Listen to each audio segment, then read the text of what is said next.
Boom. Let's get right into it. Once SHIB regains that 0.00003, it may reach its new all-time high. Candidate for U.S. Senate 2022, Shannon Bray, believes this. Of course, Shannon Bray's been right here on this channel. Shout out to you, Shannon. Would definitely love to have you back on, and we can set that up in the near distant future. Appreciate you, man. But looks like the SHIB community has got itself a new powerful member, U.S. politician Shannon Bray, politician from the Libertarian Party, touts SHIB. The candidate for the U.S. Senate 2022, Shannon Bray, has published a tweet about the Shiba Inu cryptocurrency, saying that once it recaptures that 0.00003 zone, it may reach its new all-time high. We are seeing that on the technical analysis as well. FX Street just recently covered an article basically saying the same thing. Bray has urged the SHIB Army to make some noise to drive the coin to close Friday with an over 20% rise. Bray is a Senate candidate from the Libertarian Party. He has worked in the spheres of software development, information security, and management, and he's been on SHIB for a long time. I don't know if this article is just recently understood that he is on the SHIB bandwagon, but we had him on the channel a while back, right?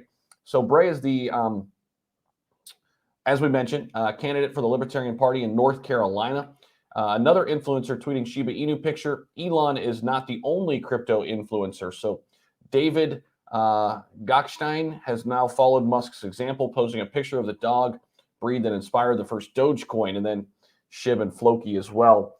He's been holding Dogecoin and recently tweeted that he'd gotten into SHIB and Floki too.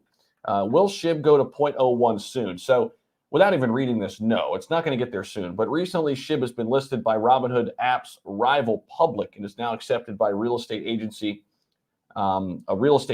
based in Argentina. Besides, the coin has been added to two crypto exchanges recently, India-based ZebPay, Turkish BTC Turk, and also Novadax in Brazil that's not mentioned or listed in this article. Both the oldest and biggest platforms in their respective countries. Same can be said for Novadax in Brazil. The country's now expecting Robinhood app to list SHIB as well one of these days, hoping that it would push the price as high as 0.01. Listen, that could happen, but it's going to be years down the line after a Robinhood listing. So just keep that in mind. But let me go back up top here in terms of Shannon and his analysis here. This is exactly what we were seeing in the FX Street article. So we set that we got to that 3.5 level, stopped just close to the all-time high.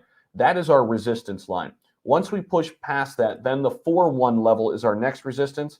Then the 5.1 level is the next resistance after that. Once we break through and shatter the all-time high, it's going to be a lot easier to move up because there is no ceiling. There is no resistance levels per se, right? There's going to be, some type of resistance, but we really don't know when it will be because we haven't been there before. But I love that Shannon is getting some love here in this article.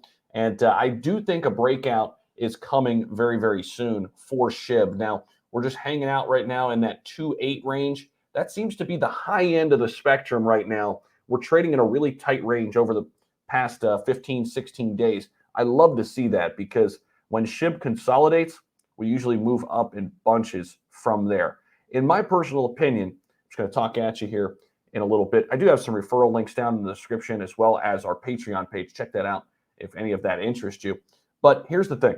Along with the catalyst of Shibarium, Robinhood is the other, right? But I don't think we necessarily need either catalyst to come to fruition because we also have the social sentiment catalyst, the social media catalyst, and that can get the wheels turning in the right direction again, and we're not far from the all-time high right now. So do we need either catalyst to break to the all-time high? Not necessarily, but if we get one, I think it certainly propels us forward to set new all-time highs here in 2021. I still believe that is going to happen. I still think in terms of a price prediction that we can essentially 4x from here, get to that 7.0 level. I think that is still very imminent, very, very possible. And who knows? We might even be able to shatter a zero at some point later this year. If that market continues to rally, we get a Robinhood listing. I could see it happening. Now, that would be on the high end. From a conservative estimate, I think we can get to that 0.5 range for sure. Okay, the 0.00005 range this year, setting new all-time highs. And I would love that.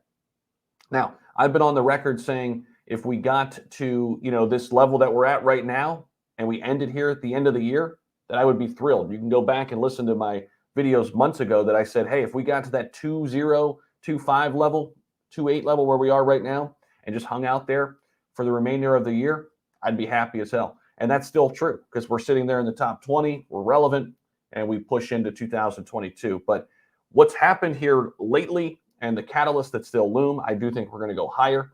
But hopefully you got some value out of this update. Thank you so much for stopping by. And as always, subscribe to the channel, hit that notification bell, like the smash button, and I will see you all in the next one.